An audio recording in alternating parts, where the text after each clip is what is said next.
So facial proportions, more specifically looking at face length and face width, play a massive role in physical attraction for male aesthetics. But most people don't realize that they actually have the ability to change not only the actual appearance of their face length or face width, but also the perceived face length and face width. In this video, I'm going to go over the main components that contribute to your facial dimensions, which particular measurements make your face look longer if they're out of the ideal range, which proportions make your face look narrow, which proportions make your face look wide. We've covered some of these in previous videos, but this video is going to be a nice overview, and by the end of it, you're going to completely understand whether or not you have these issues with face length and face width. There'll be the ability to measure as you go through the video, and also to be able to identify if you fall out of the golden zones for each of these components. And at the end of the video, I'll tell you exactly how you can fix a longer looking face, a narrow looking face, a wider looking face. Now, it's worth noting that, of course, this is my data. You should see this as more of a rule of thumb than a written in stone set of data. There's always going to be slight variations, slight standard deviations. The aim is just to be as close as you can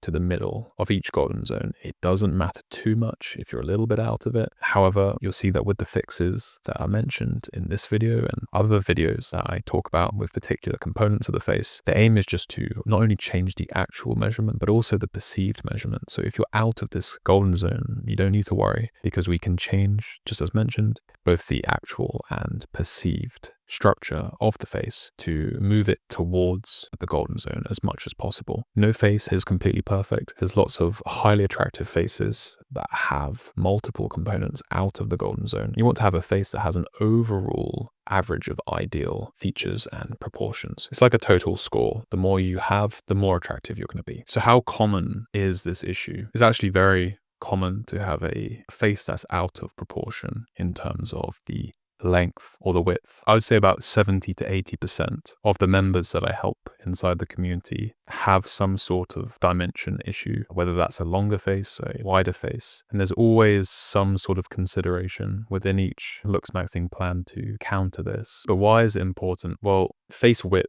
is so closely associated with masculinity and sexual maturity for men that having a longer face is going to put you at a slight disadvantage when it comes to how attractive you are in comparison to someone who has a more compact looking face. And of course, there is such a thing as too much, too wide, which can make the center features of your face look smaller and give your face more of a moon-like or coin-like appearance, where everything is sort of shrunk in the middle. Linking back with the 3 pillars of physical attraction: facial harmony, dimorphism, and health. This topic sort of links in with all of these 3 pillars, but mainly it's with the dimorphism pillar. Having a longer, more narrow looking face or skull is going to make you look weaker and less sexually mature, and in general just less attractive. So if we get into these components, right, you don't just have a long looking face, you don't just have a wide face, a narrow face. There are aspects or components that contribute to this appearance. It's not just a coincidence, it's a compilation of multiple different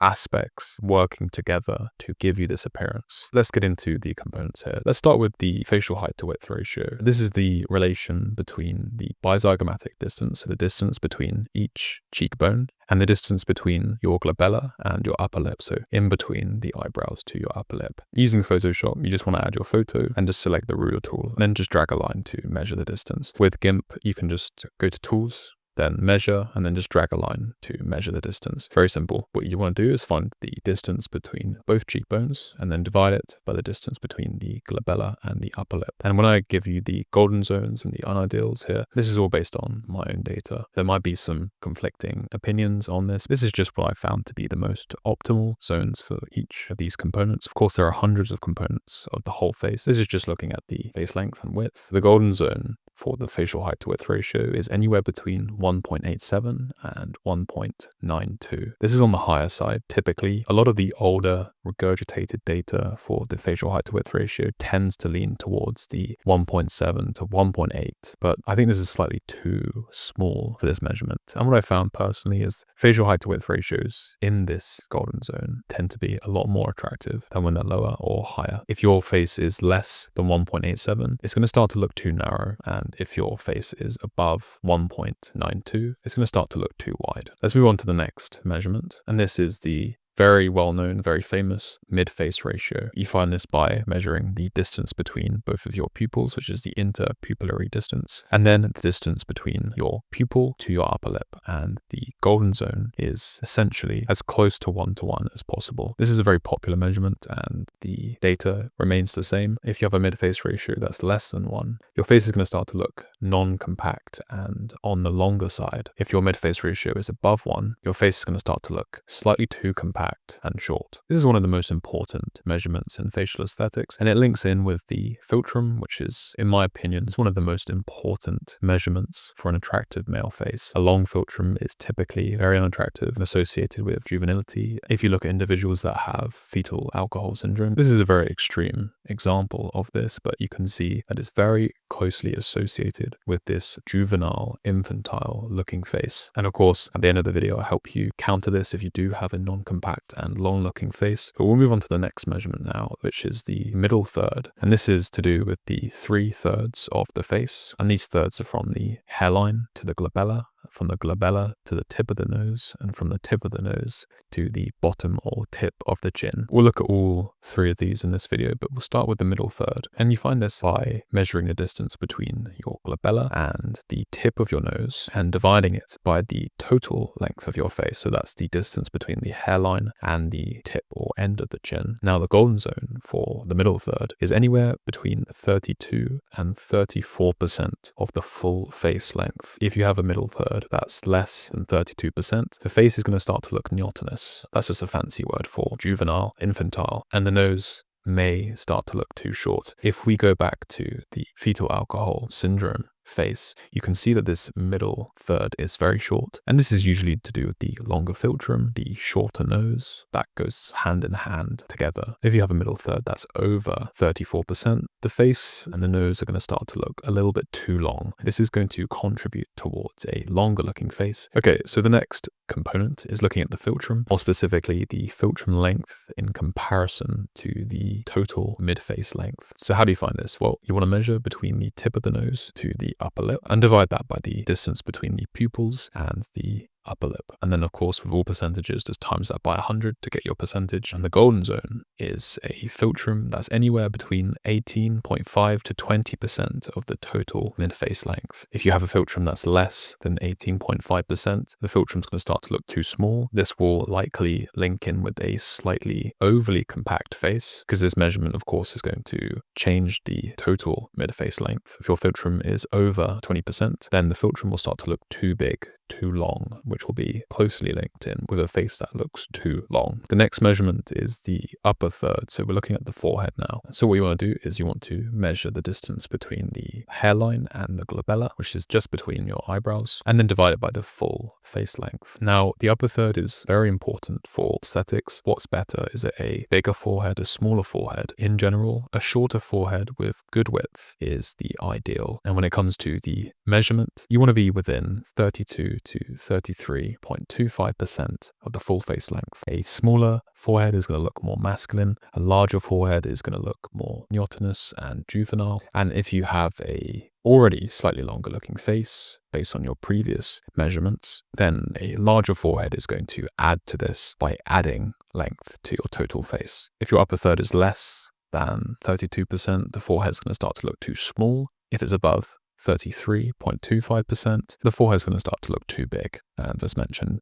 too neotenous and give you a juvenile, infantile appearance. All right, let's look at the gonial angle next. So this is going to be very important for this topic, because if your gonial angle is too obtuse, it's going to give your jaw a slightly recessed and weak look. It's also going to pull the total face length downwards and give you the appearance of a longer looking face. So if we get into what this measurement is, you want to draw a line from just above your ear tragus down to the corner of your jaw, and from the corner of your jaw along the line or contour of your mandible bone, and then just find the angle between between these two lines. If you're on Photoshop, that's Alt for the second line as you draw the line, and on GIMP, that's Shift, so you hold those down. The golden zone for the gonio angle is anywhere between 120 and 126 degrees. If you have a gonio angle less than 120, the jaw is going to start to look too compressed, too acute, and it's very closely associated with an elderly looking skull and side profile. If you have a gonio angle above 126, the jaw is going to start to look weak and recessed, as mentioned,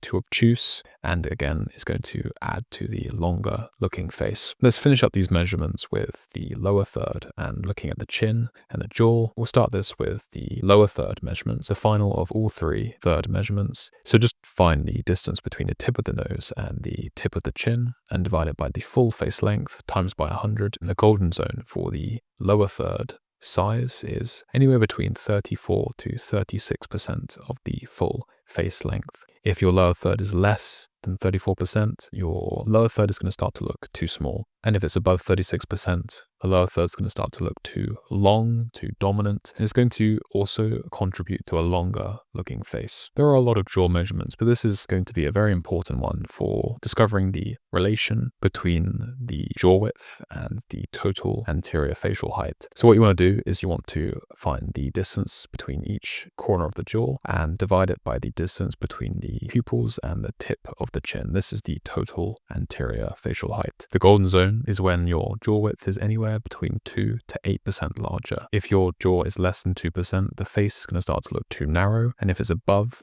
8%, the face is going to start to look too wide. And of course, this is to do with the jaw. So a narrow looking jaw will also contribute to a narrow looking face. A wider looking jaw will of course contribute to a wider looking face. Let's look at the nasion to chin as a percentage of the full face. Now, what you want to do is find the distance between the pupils and the tip of the chin. This is the nasion to chin length, and divide it by the full face length, which is, of course, the distance between the hairline and the tip of the chin. The golden zone is where the nasion to chin percentage is anywhere between 61 and 64%. If you're less than 61%, the face is going to start to look neotenous, and it will also increase the perceived size of the forehead, which of course also contributes to a neotenous and juvenile looking appearance. If the percentage is more than 64%, the face will start to look too long. And finally, looking at the chin to philtrum ratio, this is the relation between the philtrum, so the tip of the nose, to the upper lip, and the distance between the lower lip and the tip of the chin. This is also quite a popular measurement within the looksmaxing field. I don't agree with a lot of the old and regurgitated data on the chin to philtrum ratio. It's quite old. I think there was just one measurement back in like 2019 and it was just reused over and over again. But based on my data, the most attractive and ideal golden zone for the chin to philtrum ratio is when the chin is anywhere from 2.6 to 2.97 times the philtrum. And there's more to it than just a measurement. It's not just a number. There's more of an emphasis on a smaller philtrum, of course, linking back to this philtrum being one of the most important facial features for men, and I'd also argue for women as well. There's more lenience with women, but for men it's crucial to have a small philtrum. The chin, of course, needs to be tall. There is such a thing, of course, as a chin that looks too tall for the face. If you're less than 2.6 times, the chin will start to look too small. The philtrum might look too long. Again, this is going to be knocking you out of what is an attractive looking face, because if your chin is too small, it might contribute to a wider, more overly compact looking face. If the philtrum is too long, this is of course going to add to a neotenous looking face. And if your chin is over 2.97 times the length of your philtrum, the chin might start to look too big, too long, or contribute to a longer looking face. This could also mean, of course, the philtrum is too small, which will give an overly compact looking face. So, of course, there are lots of other measurements. These are the main measurements, components that contribute to facial dimensions. If you're interested in all of the other ones, this is within the chin, jaw, face length, and width module in my course. You can get that in the first link in the description if you're interested. But let's go on to the fixes now. So if you have a face that's slightly too long or too narrow, because a longer face and a narrow face tend to go hand in hand. We're linking back in with the aim, the intention behind fixing these issues. If you have a longer or narrow face, you want to both increase the width and reduce the length. And that's the perceived and actual length and width. How do you do this? Well, decreasing the width, you can increase the upper lip volume. if necessary, if your upper lip is too thin. And this is, of course, with upper lip fillers or PRF injections. You can grow a stubble or a short beard. If you can't naturally, then I've made a video on facial hair and how to do that. And this includes the routine with topical minoxidil for growing a well-developed stubble. Of course, with this particular topic, the mustache is very important to be well-developed. It's going to close the gap between the upper lip and the tip of the nose, the philtrum, make it look smaller, reduce the perceived length of that philtrum, and also make the face look shorter, reducing that length. You can also have hair on the forehead. This is going to reduce the total perceived length of the face by removing essentially part of the face. And also avoid goatees if your face is longer, because it's going to elongate your face, make it look even longer than it already is. So this is not ideal, of course. The next approach is, of course, increasing the width. How do you do this? Well, you want to increase the perceived head size, and you can do this by growing moderate to longer length hair. Make sure that this hair has horizontal emphasis, and what this does is it warps the perceived size of the head and makes it appear bigger than it actually is. This is going to counter the longer looking face by, of course, increasing that width. Next thing you can do to increase the width of your face, increase the jaw width within the golden zone and increase the neck within the golden zone as well. Both of these measurements are inside phase 1. This is within the facial definition guide. You can find that for free in the video description. So increasing both of those is going to increase not only the actual width of the face, but also the perceived width of the face. And of course, the stubble, the short beard, whatever you choose to go for, is going to increase the perceived width of the face as well by adding subtle width to the jaw. It's very easy to develop the jaw muscles, neck muscles with consistent training and progressive overload, which of course is highlighted in the guide. Having a stubble or a short beard as well is going to help to counter an unideal looking gonial angle as well. So if your gonial angle is less than 120 or above 126 degrees, it's going to help to reduce the perception and severity of this unideal measurement by concealing the mandible bone. So now moving on to an overly compact, short or wide looking face. Well, again, you want to increase the length to counter the shortness of the face and decrease the width. The best way to increase the length of the face is with a stubble or a short beard. You might think this slightly contradicts the previous advice, but you can grow a stubble, short beard, typically more shaped towards the style of a goatee or something that's going to help to increase the perceived length of the face. So having facial hair that's slightly shorter on the cheeks and longer on the chin with more length at the chin and the mustache. You also want to make sure your hair is off your forehead. This is going to help to increase the exposure of the forehead and increase the total face length. Of course, it's okay to have some exposure. Next, you want to work on decreasing the width of your face. This is relatively easy. You want to cut all excess body fat and cut down to around 10 to 12% body fat, and also completely debloat as well. This is highlighted in the facial definition guide, and it's very straightforward to do if you follow the right diet. Additionally, you want to cover the outer region of your face. You can do this with hair. It's easy to do and very effective, and it's going to reduce the perceived width of your face by concealing a portion of that face. If you found this video helpful, then be sure to like it helps the video out, and subscribe if you want to see more content like this and improve your physical attraction.